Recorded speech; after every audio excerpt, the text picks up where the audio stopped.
बागवानी और आपदा प्रबंधन। तो इन तीनों टॉपिकों के बारे में आज जानेंगे। तो सबसे पहले हम जानते हैं कि शैक्षिक भ्रमण क्या है। ठीक है, तो शैक्षिक भ्रमण जो होता है वो विद्यालय की तरफ से आयोजित किया जाता है और बालक जो है विद्यालय की तरफ से घूमने जाता है किसी ऐसे स्थान का जो शिक्षाप्रद स्थान, या उस स्थान से बालक कुछ वास्तविक ज्ञान प्राप्त करता है। तो इस तरह से हम कहते हैं कि शैक्षिक भ्रमण में बच्चे किसी क्षेत्र विशेष या स्थान का सूक्ष्म अवलोकन करते हैं और उसका वास्तविक ज्ञान प्राप्त करते हैं। जैसे कि मान लीजिए कोई हमें आगरा का लाल किला हुआ, कुतुब मीनार हुआ, या सॉरी आगरा का ताजमहल हुआ, दिल्ली में कुतुब मीनार है, आपका लाल किला है। इस तरह की जो इस इमारतें हैं, ऐतिहासिक इमारतें हैं, तो ये इनको हम शिक्षा में हमारे विषयों में भी ये सम्मिलित है ऐतिहासिक इमारतों के रूप में। तो इसको अगर हम क्लासरूम में पढ़ाते हैं अपने व्याख्यान के द्वारा या किसी चार्ट के द्वारा या मॉडल बना के, तो बच्चा जो होगा उसका जो ज्ञान प्राप्त करेगा वो वास्तविक ज्ञान नहीं रहेगा, वो उसे देखकर सुनकर समझ जाएगा। लेकिन जब हम शैक्षिक टूर के अंतर्गत ऐसी ऐतिहासिक इमारतों पर, ऐतिहासिक स्थलों पर ले जाके बच्चे को घुमाते हैं, तो बच्चे उस जगह का एक एक चीज को देखते हैं, ऑब्जर्व करते हैं, और वो उसका जो वास्तविक प्रतिबिंब होता है, जो रियलिटी में वो चीजें हैं, बच्चे के मन मस्तिष्क में समाहित हो जाती हैं। इसलिए बच्चा उन चीजों से वास्तविक ज्ञान प्राप्त कर लेता है।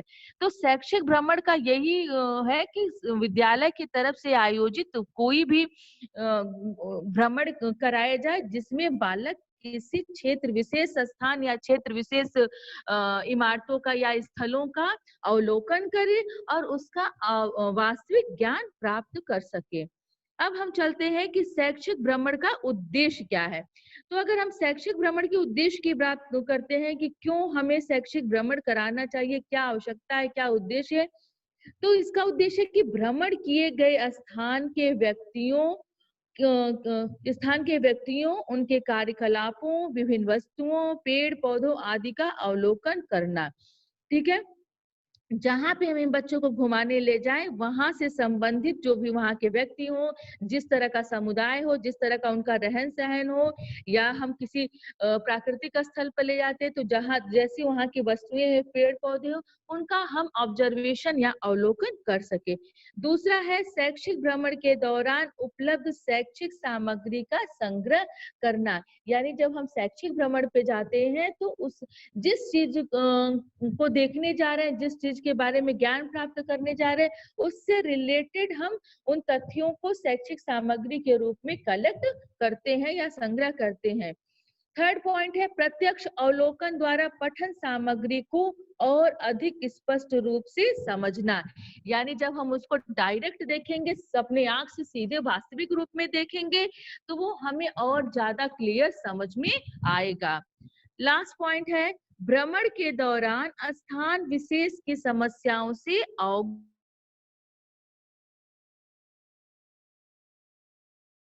कौन सी समस्याएं हैं या कौन सी कठिनाइयां हैं, क्या क्या दिक्कतें हैं, उनके बारे में हम जान सकते हैं।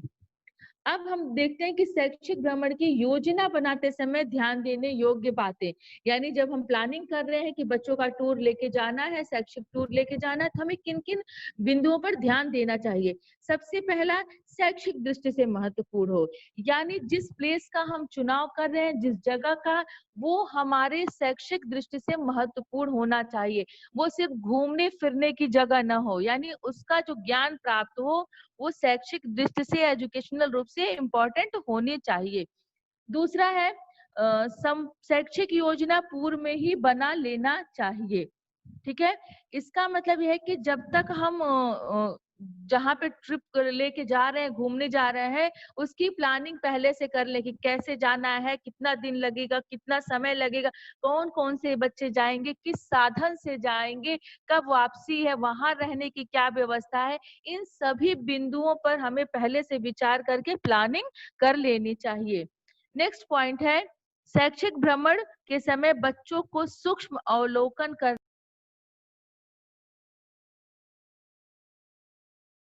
यानी जब भी बच्चों को हम घूमने के लिए ले जाए तो उस समय जिस जगह की, जिस वस्तु का, जिस परिस्थिति का, जिस भवन का हम घुमाने के लिए ले जाए, जिस भी क्षेत्र में ले जाए, उसमें हम बच्चों को कहें कि वो एक एक चीज को, छोटे सूक्ष्म का मतलब छोटी सी छोटी चीज को भी वो अवलोकन करे या ऑब्जर्व करे, उसको देखकर उससे वो ज्ञान प्राप्त करे।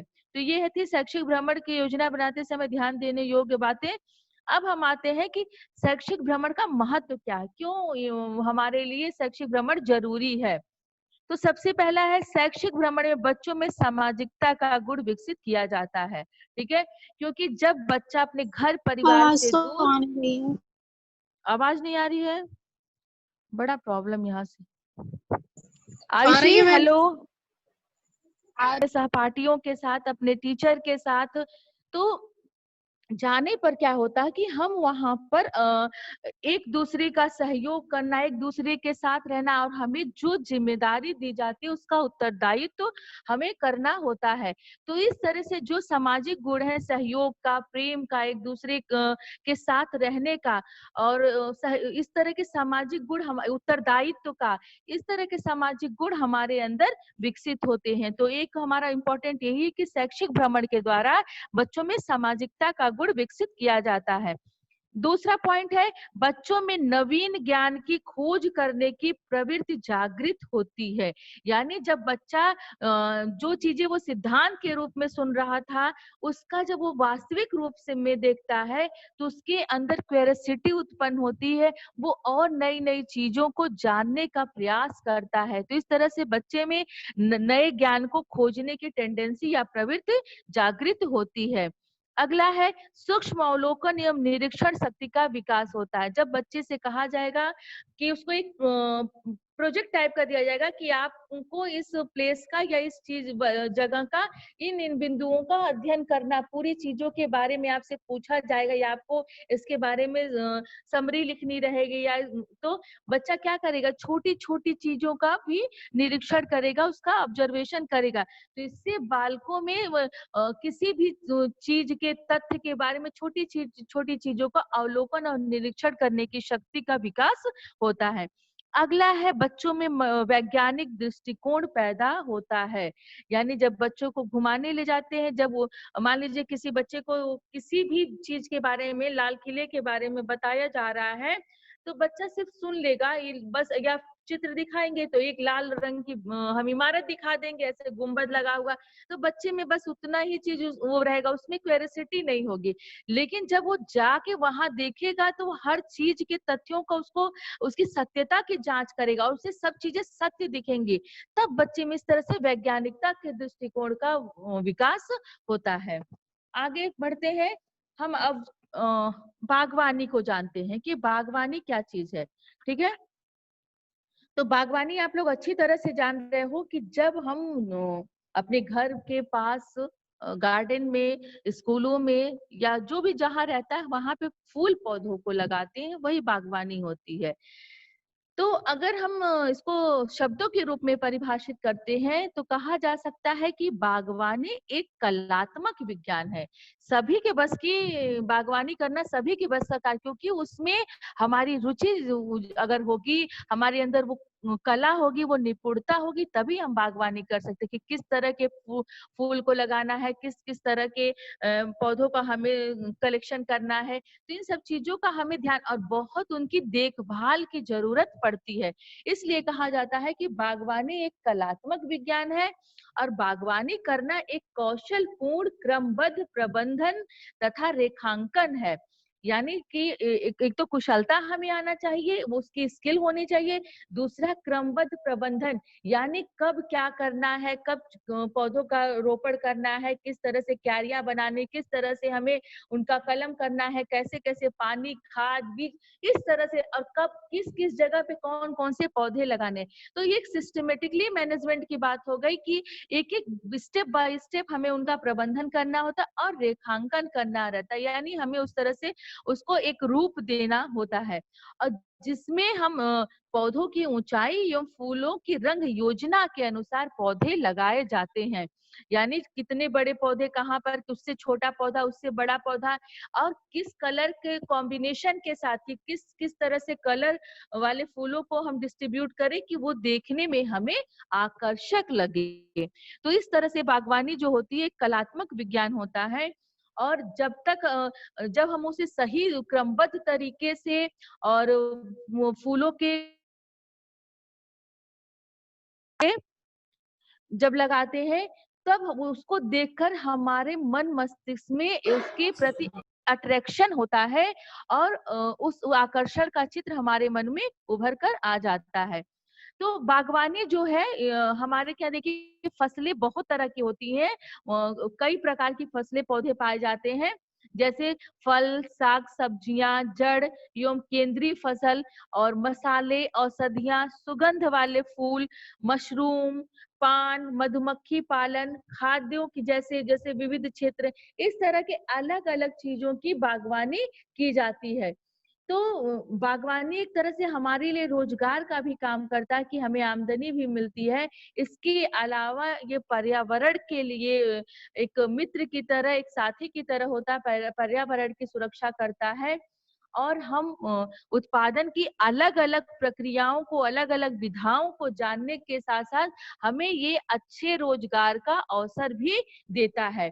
इसलिए बागवानी जो है हम लोगों के लिए एक महत्वपूर्ण चीज है, जिसे करके हम अपना रोजगार भी कर सकते हैं, सुंदरता भी बढ़ा सकते हैं, और पर्यावरण का संरक्षण भी कर सकते हैं।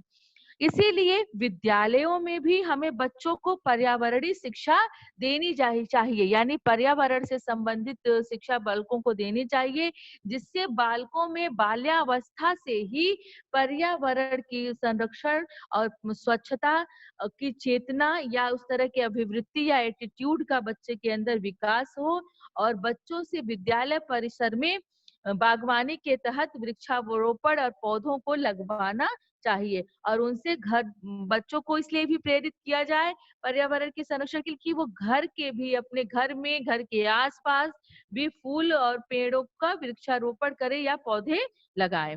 अब हम आते हैं कि बागवानी करते समय ध्यान देने योग्य बातें, कि जब भी हम बागवानी करें तो क्या किन किन बातों का ध्यान रखें। तो सबसे पहला है, पेड़ तथा पौधे सघन नहीं लगाएं, यानी उनके डिस्टेंस मेंटेन करते हुए उसको लगाना चाहिए। एक ही साथ ऐसा ना हो कि वो एक आपस में ही इतनी सघन लगा जाए, एक ही पास इकट्ठे, कि वो पता ही न चले कहाँ पे कौन सा पौधा लगा है। वो एक मतलब एक तरह से कूड़े की तरह वो लगने लगेंगे, इसलिए और उनको विकास का भी अवसर नहीं मिलेगा। इसलिए इस बात का ध्यान रखें कि पेड़ पौधे सघन नहीं लगाना चाहिए। दूसरा, मार्ग के दोनों ओर झाड़ियां लगानी चाहिए, यानी जहां भी पौधे लगाएं, अगर रास्ते के दोनों तरफ, तो पौधे किनारे बीच में लगेंगे, उसके दोनों तरफ झाड़ियां लगा देनी चाहिए, ताकि हमारे पौधे सुरक्षित रहें। और अगला है, लताएं स्तंभों के सहारे लगानी चाहिए, यानी जो भी लता वाले पौधे लगाए वो किसी न किसी स्तंभ से पे चढ़ा दे, क्योंकि वो चढ़ती है तो वो ऊपर की तरफ चढ़ती हुई चली जाए। अगला है, पौधे छायादार स्थानों पे लगाने चाहिए, यानी जब छोटे छोटे पौधे लगाए, अगर बहुत तेज धूप में लगा देंगे हम, जो नाजुक से पौधे होते हैं, तो वो सूख जाएंगे और वो उनका विकास नहीं हो पाएगा, इसलिए उन्हें छायादार जगहों पे लगाना चाहिए। इसके अलावा शोभाकारी वृक्ष तथा झाड़ी नुमा पेड़ एक किनारे लगाने चाहिए, यानी जो देखने में सुंदर होते हैं, जिसमें पुष्प वगैरह नहीं लगाए जाते हैं, सुंदरता के लिए जो वृक्ष लगाए जाते हैं, और जो झाड़ी नुमा पेड़ होते हैं उनको हमें एक किनारे लगाना चाहिए। फूलों वाले पौधे एक अलग लगाना चाहिए। अब हम आते हैं इसी के अंतर्गत सत्रांत समारोह, यानी सत्रांत का समारोह। सत्रांत मतलब सत्र के अंत में समारोह, ठीक है। यानी सत्रांत समारोह का अर्थ है कि सत्र के अंत में होने वाला समारोह, यानी जब विद्यालय में शैक्षणिक वर्ष चलता है या शैक्षणिक सत्र चलता है, तो जब एक शैक्षणिक सत्र समाप्त होने वाला, उसके समापन पर हमें विद्यालय में सत्रांत समारोह का आयोजन किया जाता है और समारोह के अंतर्गत विभिन्न प्रकार की शैक्षिक एवं सांस्कृतिक गतिविधियों का आयोजन किया जाता है, जिसमें रंगारंग कार्यक्रम होता है, सांस्कृतिक एवं शैक्षिक दोनों तरह का।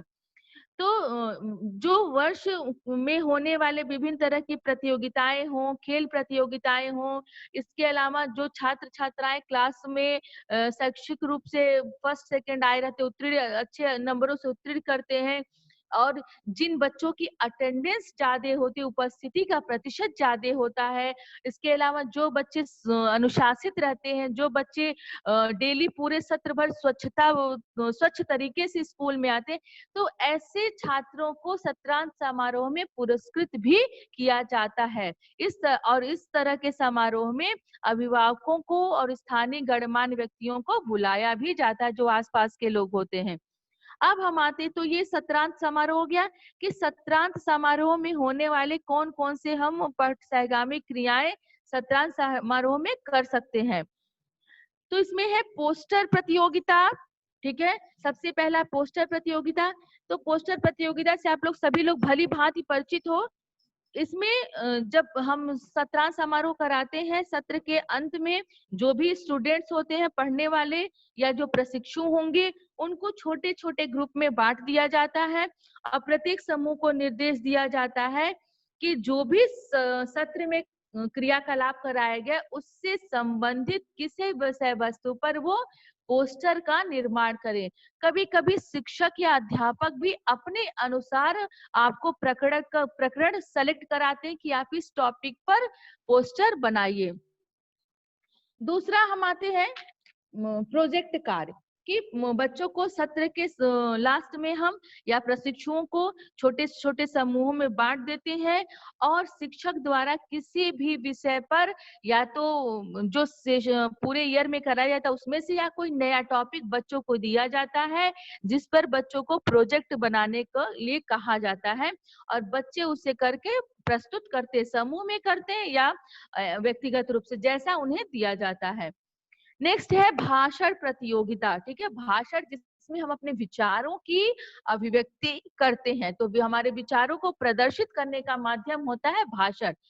तो सत्र में सम्मिलित विषय वस्तु में से किसी एक पर जिसका चयन प्रतिभागी करे या प्रशिक्षु स्वयं करे या वो पहले से निर्धारित हो, इस तरह से बच्चों को कोई टॉपिक दिया जाता है जिन पर उनको भाषण देने के लिए कहा जाता है और इसका सिर्फ यही उद्देश्य होता है भाषण प्रतियोगिता का कि बच्चे कितने अच्छे तरीके से, कितने प्रभावशाली तरीके से अपने विषय वस्तु का प्रस्तुतिकरण कर रहे हैं और उनको कितना उससे संबंधित विषय ज्ञान है। अगला है हॉट सीट खेल, ठीक है, तो हॉट सीट खेल इस तरह का एक भी शैक्षिक खेल की तरह होता है। इसमें सभी प्रतिभागियों को या प्रशिक्षुओं को निर्देश दिया जाता है कि ये पूरे सत्र में जितने भी कार्यक्रम कराए गए हो, शैक्षिक गैर शैक्षणिक जो भी उनके विद्यालय में कार्यक्रम कराए गए, उनको पूरी तरह से जान ले, उनका अध्ययन कर ले। उसके बाद से किसी एक प्रतिभागी को हॉट सीट पर बैठने का अवसर दिया जाता है जो स्वेच्छा से बैठना चाहे। उसके बाद से सारे स्टूडेंट उस हॉट सीट पर बैठे हुए बालक से या छात्र से जो क्रियाकलाप साथ पूरे सत्र हुए रहते हैं उसमें से क्वेश्चन करता है और जो क्वेश्चन करते हैं बच्चे, उनको ऐसा चाहिए कि ऐसे क्वेश्चन करें जिससे हॉट सीट पर बैठने वाला बालक जवाब न दे पाए। तो जब तक वो क्वेश्चन का जवाब देगा तब तक तो वो जीतता रहेगा, लेकिन जहां पे वो किसी क्वेश्चन का आंसर नहीं दे पाया उसे हॉट सीट से हटा देते हैं, फिर किसी दूसरे स्टूडेंट को हॉट सीट पर बैठाते हैं जो बैठना चाहे, उसके बाद से उससे क्वेश्चनिंग करते हैं। इस तरह से प्रक्रिया आगे चलती और जो सबसे ज्यादा आंसर बताता है उसको हम काउंट करते जाते हैं, उसे हम विजेता सुनिश्चित कर देते हैं।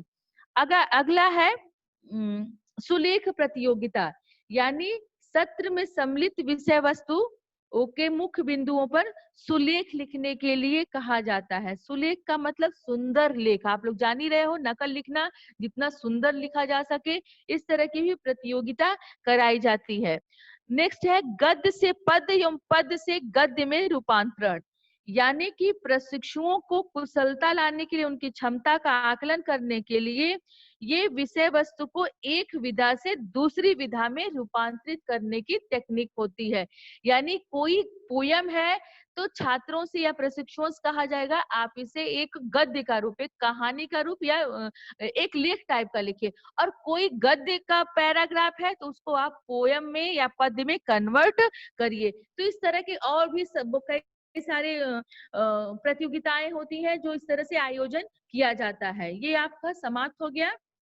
अब हम आते हैं आपदा प्रबंधन पर। ठीक है, आपदा प्रबंधन आप सभी लोग परिचित होंगे, ठीक है, कि किसको आपदा कहते हैं। आपदा जो होता है, जैसे कोई भी समस्या अचानक हमारे ऊपर आ जाए, समाज पर, देश पर, समुदाय पर, उसे हम आपदा कहते हैं। जैसे अभी आपका वर्तमान समय में जो कोरोना महामारी चल रहा, कोविड-19 चल रहा है, ये भी एक तरह से आपदा ही, महामारी के रूप में हमारे ऊपर आपदा आई है, जिसका हमारे पास अभी फिलहाल बचाव के अलावा कोई सलूशन या निराकरण नहीं है। तो ये ऐसे इसी चीजों को हम आपदा कहते हैं, जो हमारे ऊपर अचानक से आ जाती हैं और हम हमारे पास उनके बचाव का कोई तरीका नहीं होता है। तो आपदा शब्द जो है अंग्रेजी के डिजास्टर शब्द का हिंदी का रूपांतरण है। ठीक है, इसका मतलब होता है, जिसका डिजास्टर का अर्थ है सहसा बड़े पैमाने पर जान माल का नुकसान से है। यानी कोई ऐसी आपदा हमारे ऊपर आ जाए जिससे कि लोगों का, सामानों का ज्यादा से ज्यादा नुकसान हो जाए और अचानक आ जाए, यानी हम उसके लिए प्रिपेयर न रहें। तो इसी तरह से आपदाएं जो होती हैं उसको दो भागों में बांटा जाता है, प्राकृतिक आपदाएं और मानव निर्मित आपदाएं। प्राकृतिक आपदाएं यानी जो हमें प्रकृति से मिलती है, और मानव निर्मित यानी जो मनुष्य के क्रिएशन से होता है, जो हमारे द्वारा बनाई गई आपदाएं होती हैं। तो प्राकृतिक आपदाएं को सबसे पहले जानते हैं। इसके अंतर्गत भूकंप, भूस्खलन, यानी जो आप जानते हैं भूकंप आता है, भूस्खलन जब जमीन सरकने लगती है, पहाड़ों पर से पहाड़े सरकने लगती हैं, भूस्खलन, बाढ़, सुनामी, ज्वालामुखी विस्फोट तथा दावानल, यानी जैसे जंगल में जो आग लग जाती है, अभी कुछ दिन पहले ऑस्ट्रेलिया के जंगल में आग लगी थी। तो इस तरह की जो आपदाएं आती हैं उन्हें हम प्राकृतिक आपदाएं कहते हैं। यानी जिन आपदाओं पर हमारा कोई कंट्रोल या नियंत्रण न हो, उन्हें हम प्राकृतिक आपदाएं कहते हैं। इनमें कुछ दैवीय प्रकोप की भी संज्ञा दी जाती है, जैसे प्लेग, डेंगू, चिकनगुनिया, मलेरिया जैसे विभिन्न संक्रामक रोग जब महामारी के रूप में फैलने लगती हैं, तो उसे हम प्राकृतिक आपदाएं कहते हैं। अभी हमने आपको बताया कि देखिए कोविड-19 भी एक दैवीय प्रकोप के रूप में अनियंत्रित रूप से फैल रहा है इसका, और ये महामारी का रूप लिया है, इसलिए ये भी प्राकृतिक आपदा के अंतर्गत आएगा।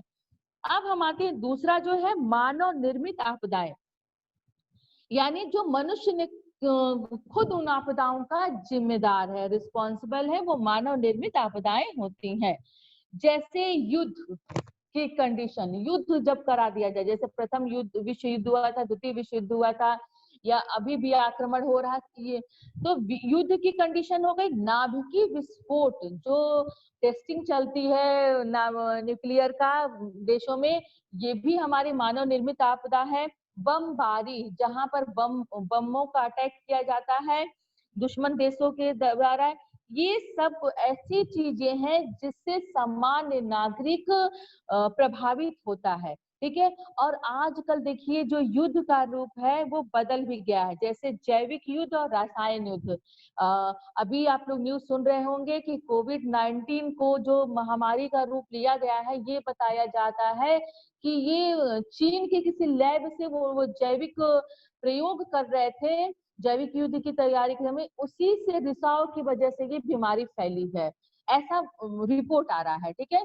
तो इसी तरह से जो जैविक युद्ध का रूप है और रासायनिक युद्ध, ये भी अत्यंत घातक रूप है और मानव निर्मित आपदाएं का है ये है। जैविक युद्ध में इसमें क्या करते हैं, वातावरण में विभिन्न तरह के जीवाणु या विषाणुओं को छोड़ दिया जाता है। जैसे मच्छर हुए, घातक मच्छर हुए, उनको बढ़ा दिया जाएगा या उनको डिब्बा बंद करके शत्रुओं के टैंक पर छोड़ दिया जाएगा, या किसी भी तरह के वायरस को छोड़ दिया जाएगा जो मानवों को जाके प्रभावित करेंगे, उसका दुष्प्रभाव सभी के ऊपर पड़ेगा। इस तरह से ये जब सभी लोग धीरे धीरे संक्रमित होते जाएंगे तो वो फिर महामारी का रूप ले लेगा। अब वर्तमान समय में इसका एकदम आप वास्तविक उदाहरण देख रहे हो, जैविक युद्ध का। एक तरह से आप इसको युद्ध भी मान सकते हो कि किसी ने कुछ भी नहीं किया लेकिन सारा विश्व इससे त्रस्त है, सबकी अर्थव्यवस्था रुक सी गई है, इतने लोगों की जाने जा रही है, सभी इसमें परेशान है, सबका जीवन ठहर सा गया है। और कुछ कभी कभी कुछ कंपनियां भी जो होती हैं, जो रसायन संयंत्र वाले होते हैं, वो भी मानव निर्मित आपदाएं के लिए रिस्पॉन्सिबल होती हैं। कभी कभी वो लापरवाही के या उनका दोषपूर्ण रख रखाव होता है, तो वहां से इस तरह की गैसें लीक होती हैं जिससे त्रासदी हो जाती है। जैसे आपका भोपाल में जब गैस रिसाव हुआ था, वो भी त्रासदी ही थी। तो ये भी आपका आपदा प्रबंधन के अंतर्गत आता है। अब हम जब आपदा आ जाती है तो ये तो आपदाएं हो गई। अब प्रबंधन की बात करते हैं कि जब आपदा आए तो हम कैसे उसका प्रबंधन करें, कैसे उससे हम बचाव करें। तो जब देखिए, जब भी हमारे यहाँ आपदाएं आती हैं तो अनेक सरकारी और गैर सरकारी संगठन इसको फेस करने के लिए सामने आते हैं, ठीक है। और जो भी आपदाएं आती हैं उसका वो सामना करते हैं। तो इसमें हम जो सरकारी और गैर सरकारी संगठनों की, उनकी ये कोशिश रहती है जो प्रहार या जो मार पड़ रही है जिससे से हम प्रभावित हो रहे, उसको कैसे सबसे पहला उनका उद्देश्य होता है कैसे कम किया जाए। दूसरा, जब आपदा खत्म हो जाए तो कैसे लोगों को पहले की कंडीशन में समायोजित किया जाए, पहले की कंडीशन में लोगों को लाया जाए। दूसरा, उनका कष्ट कैसे घटाया जाए जिससे वो पहले की तरह नॉर्मल हो जाए।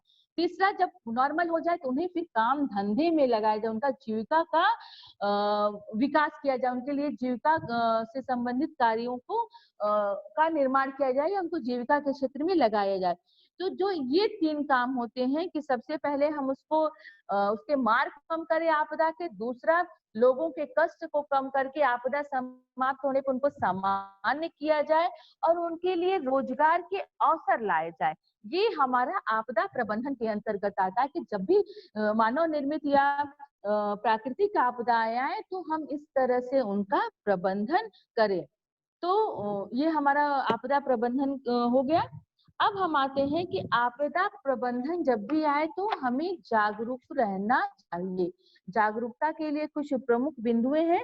सबसे पहले बताएं कि सफल आपदा प्रबंधन तब होगा, उसकी महत्वपूर्ण शर्त ये है कि हमें जागरूक रहना चाहिए। या जब भी हम आपदाओं की चपेट में आए, कोई हमारे ऊपर आपदा आए, तो हम ये जाने कि हमें इससे पहले से ही अवेयर किया जाए कि इसका बचाव क्या हो सकता है, हम किस तरह से सुरक्षा कर सके।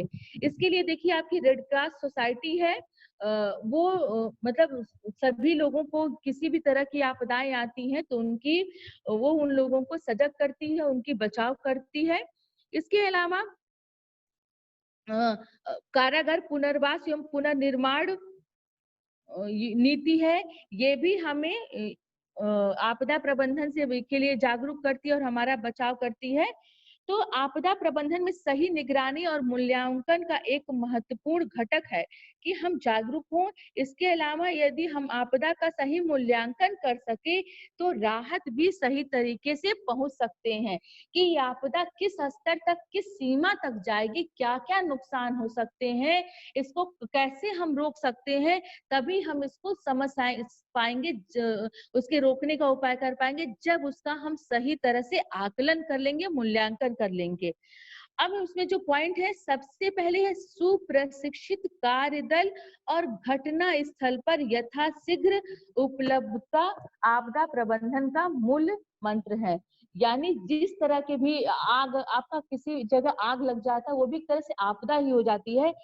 तो किसी भी तरह की जब आपदा या प्राकृतिक या मानव निर्मित, तो वहां पे सबसे पहला चीज है कि जो उसमें ट्रेंड हो, प्रशिक्षित हो, अच्छे से प्रशिक्षित हो, उन लोगों को, उन कार्यदलों को वहां पर घटनास्थल पर जल्दी से जल्दी भेजा जाए, उनको उपलब्ध कराया जाए। ये आपदा प्रबंधन का मूल मंत्र है। दूसरा, नए नए प्रशिक्षण संस्थान खोले जाने चाहिए। यानी लोगों को ट्रेंड करने के लिए, प्रशिक्षित करने के लिए, आपदा से निपटने के लिए उन्हें नए नए प्रशिक्षण संस्थान खोले जाने चाहिए। थर्ड है आतंकी हमलों से निपटने के लिए। अब यहाँ पर आतंकी हमले आएंगे तो यहाँ पे रेड क्रॉस सोसाइटी या स्वयंसेवी संस्थाएं यहाँ पर नहीं काम करेंगी, यहाँ पर हमें कमांडो सैनिकों की जरूरत पड़ेगी।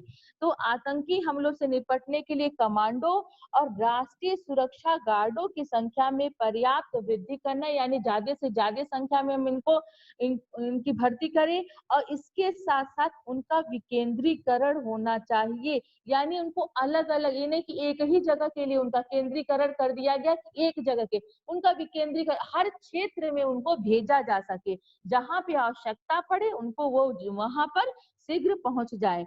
अगला है बाढ़ और सुनामी की सूचना पूर्व में मिल जानी चाहिए। यानी कोई भी तूफान आने वाला हो, चक्रवात, तूफानी, सुनामी या जिस तरह के भी, या बाढ़, उसकी सूचना, इंफॉर्मेशन होनी चाहिए, जिससे कि हम अपना बचाव एवं राहत के कार्य को आगे ले जा सके, हम सजग हो सके। अगला है आपदा प्रबंधन का सबसे महत्वपूर्ण पक्ष ये है कि सरकार की ओर से इच्छा शक्ति और पहल होनी चाहिए, क्योंकि गवर्नमेंट ही सबको गवर्न करती है, उसी का प्रशासन चलता है। जो सरकारी कर्मचारी होंगे वो उस सरकार के ही अंग हैं, उसके सेवक हैं। तो इसके लिए जो महत्वपूर्ण चीज है कि सरकार में इस आपदाओं से निपटने के लिए उसकी इच्छा शक्ति, उसके अंदर ये चीज होनी चाहिए कि हमें इससे निपटना है, और सरकार की ही पहली पहल होनी चाहिए। लास्ट आपका है भूकंप से प्रभावित क्षेत्र में नागरिकों को भूकंप के समय और भूकंप के बाद आवश्यक सावधानी बरतने के लिए समय समय पर अभियान चलाना चाहिए। देखिए, जब अर्थक्वेक आता है तो क्या होता है, कहीं पे अर्थक्वेक आता, फिर कुछ देर बाद आता। अभी आपने, हमको लगता है 4 साल हुआ, 2004 या 5 साल, 15 में, 2015 में नेपाल में बहुत ही भयंकर भूकंप आया था। पूरा नेपाल तबाह हो चुका था। ठीक है, तो और बार बार आ रहा था। तो यही कहने का मतलब है कि तो सबसे पहले जहां पर भूकंप का क्षेत्र हो, जहां पर ज्यादा भूकंप आने की संभावना हो, वहां के लोगों को भूकंप के समय हम क्या सावधानी बरतें, और भूकंप के बाद हमें किस तरह से क्या सावधानी या क्या प्रिकॉशन लेना चाहिए, इस तरह से उनके लिए समय समय पर अभियान चलाना चाहिए, कोई मिशन चलाना चाहिए, जिससे उन्हें प्रशिक्षित किया जा सके। ठीक है, अब ये आज का टॉपिक आपका खत्म हो गया बेटा।